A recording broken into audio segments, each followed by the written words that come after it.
श्री स्वामी समर्थ, श्री गुरुदेव दत्त, हर हर महादेव. बघा, श्रावण महिन्याला सुरुवात होत आहे आणि श्रावण महिन्यामध्ये आपल्याला हा एक प्रभावशाली मंत्र बोलायचा आहे, जेणेकरून आपण जी काही इच्छा महादेवासमोर सांगू, महादेवांना सांगू, ती इच्छा आपली पूर्ण होईल. बघा, श्रावण महिन्यामध्ये जर का हा मंत्र तुम्ही बोललात, इतर वेळेस देखील तुम्ही कधीही शिव मंदिरात जा, तेव्हा तुम्हाला हा मंत्र बोलायचाच आहे. पण श्रावण महिन्यामध्ये याचा असर थोडा जास्त होत असतो. श्रावण महिना हा भगवान भोलेनाथाला समर्पित आहे. त्याच्यामुळे श्रावण महिन्यामध्ये जेवढ्या तुम्हाला शक्य होतील तेवढ्या भोलेनाथाच्या, आपल्या गुरूंच्या सेवा आपल्याला करायच्या आहेत. कारण की श्रावण महिना अत्यंत पावन असा हा महिना आहे आणि याच महिन्यामध्ये आपल्याला शिवलिंगापुढे बसून हा एक मंत्र बोलायचा आहे. तो मंत्र कोणता आहे आणि त्यासोबतच प्रार्थना आपल्याला काय करायची आहे ती आजच्या व्हिडिओमध्ये मी सांगणार आहे. त्यामुळे व्हिडिओ शेवटपर्यंत नक्की बघा. बघा, आपल्या हिंदू संस्कृतीमध्ये ना मंत्राला खूप जास्त महत्व आहे. मंत्रामध्ये, नामस्मरणामध्ये एवढी शक्ती आहे ना, की आपलं मन अशांत असू द्या किंवा आपण कुठल्या दुविधामध्ये असू द्या, जर का आपण फक्त शांत बसून कुठला मंत्र बोललात ना मनोभावाने, तर आपल्याला त्यातून बाहेर पडण्यासाठी मार्ग मिळत असतो. फक्त मंत्र बोलताना आपण एकनिष्ठ व्हायचं आहे. मनामध्ये कुठलेही विचार न येऊ देता फक्त मंत्र बोलण्या अगोदर आपली जी काही प्रार्थना आहे किंवा मंत्र बोलून झाल्यावर आपली प्रार्थना सांगायची आहे आणि फक्त एकनिष्ठ होऊन आपल्याला मंत्र बोलायचा आहे.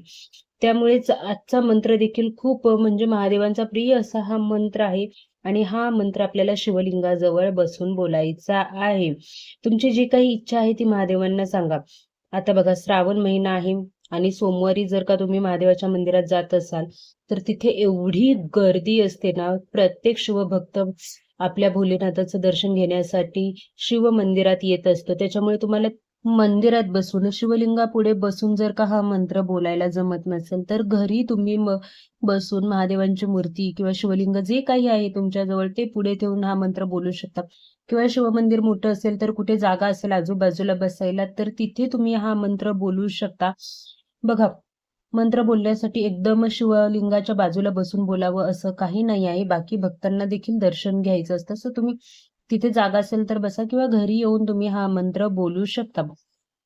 तुम्हाला काय करायचंय, सगळ्यात पहिलं महादेवांना आपली इच्छा सांगायची आहे आणि इच्छा सांगून झाली की हा मंत्र 21 वेळा बोलायचा आहे. तुमची जी काही शिक्षणासंबंधित इच्छा असेल, लग्नासंबंधित, लग्न जमत नाही आहे, घर आहे, काहीही आहे, आणि एक सांगते की मंत्र बोलला आणि लगेच तुमची इच्छा पूर्ण झाली असं कधीच होणार नाही आहे.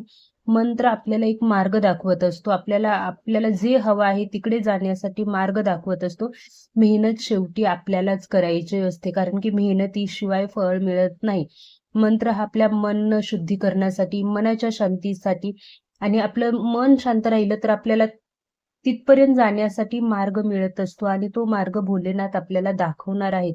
त्याच्यासाठी मंत्र आपल्याला हा बोलायचा आहे आणि मनापासून प्रार्थना करायची आहे. असं नाही आहे की मी आज 21 वेळा मंत्र बोललो तर माझी इच्छा पूर्ण झालीच पाहिजे, अशी अपेक्षा ठेवायची नाही आहे. जे आहे भोलेनाथ व्यवस्थित करतील. मला जे हवं आहे ते भोलेनाथ योग्य वेळ आल्यावर देतील, हा विश्वास ठेवून आपल्याला मंत्र बोलायचा आहे. तर बघा, मंत्र काय आहे. मंत्र बोलून झाल्यावर आपल्याला प्रार्थना देखील करायची आहे. तर मंत्र असा आहे: ओम तत्पुरुषाय विद्महे महादेवाय धीमहि तन्नो रुद्रा प्रचोदयात. ओम तत्पुरुषाय विद्महे महादेवाय धीमहि तन्नो रुद्रा प्रचोदयात. हा मंत्र 21 वेळा बोला. मंदिरात बोला, घरी बोला, जिथे तुम्हाला जमेल तिथे बोला आणि त्यानंतर भोलेनाथाला, महादेवाला प्रार्थना करा: हे महादेवा, माझ्या मनात जी इच्छा आहे ती मी पूर्ण भक्तीने आणि श्रद्धेने तुम्हाला सांगत आहे.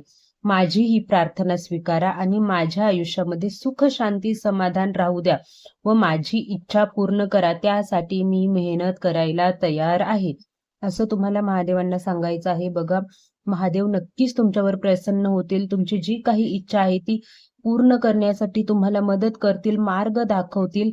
फक्त तुम्ही हा मंत्र मनापासून बोला आणि मेहनत करत राहा. भोलेनाथांची, स्वामींची कृपा सदैव तुमच्यावर राहील. श्री स्वामी समर्थ, श्री गुरुदेव दत्त. ओम नमः शिवाय.